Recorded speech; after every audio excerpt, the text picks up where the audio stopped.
sommes là aujourd'hui dans le cadre de l'Assemblée générale du département de Bignona pour mettre sur pied le comité électoral en charge de dérouler la campagne électorale pour le compte du candidat de Benno Bokk Yakaar, Amadou Ba.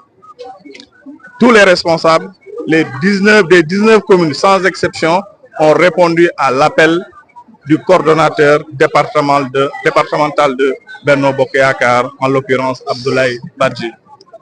Et dans les échanges, depuis le matin nous sommes là, dans les échanges et les différentes interventions, le choix est porté sur le camarade Obin Sagnan pour diriger la coordination départementale en charge des élections présidentielles de 2024. Maintenant, il s'est trouvé que le coordonnateur départemental de Benno Bokk Yakaar a imposé son niet. Il s'est imposé lui-même comme coordonnateur de Benno Bokk Yakaar, là où la majorité a dit autre. Et je pense que nous sommes en démocratie. La démocratie, c'est la voix de la majorité. La majorité a choisi Obin Sagnan pour diriger le comité électoral. Et aujourd'hui même, on va mettre sur pied le comité électoral dirigé par Obin Sagnan pour le départemental de Bignona, qui sera suivi par la mise sur pied des comités au niveau des différentes communes du département de Bignona. En fait, ce qui a même motivé la jeunesse à demander vraiment ce changement, c'est 2019, nous avons perdu Bignona. 2022, avec les locales, nous avons perdu Bignona. 2022, avec les législatives, nous avons perdu Bignona.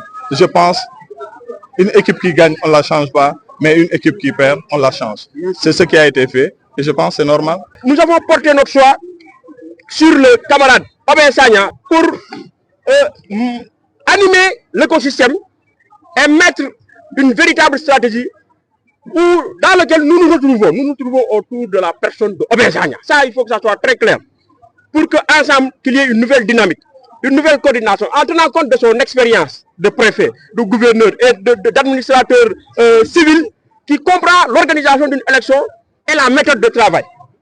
Et ensemble, nous allons être beaucoup plus performants en responsabilisant dans les localités les jeunes qui l'ont réclamé, les femmes qui l'ont réclamé, mais nous aussi, où les populations ont besoin de nous voir personnellement pour parler avec nous, pour qu'on porte leurs aspirations auprès du candidat, pour que cela soit pris en compte.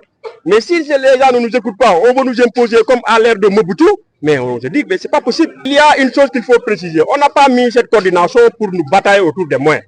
Nous, on n'a pas attendu les moyens pour descendre sur le terrain. Depuis 2019, on est sur le terrain, mais vous n'avez pas vu de moyens ici. Le premier moyen qui vous permet de gagner, c'est la stratégie et la ressource humaine.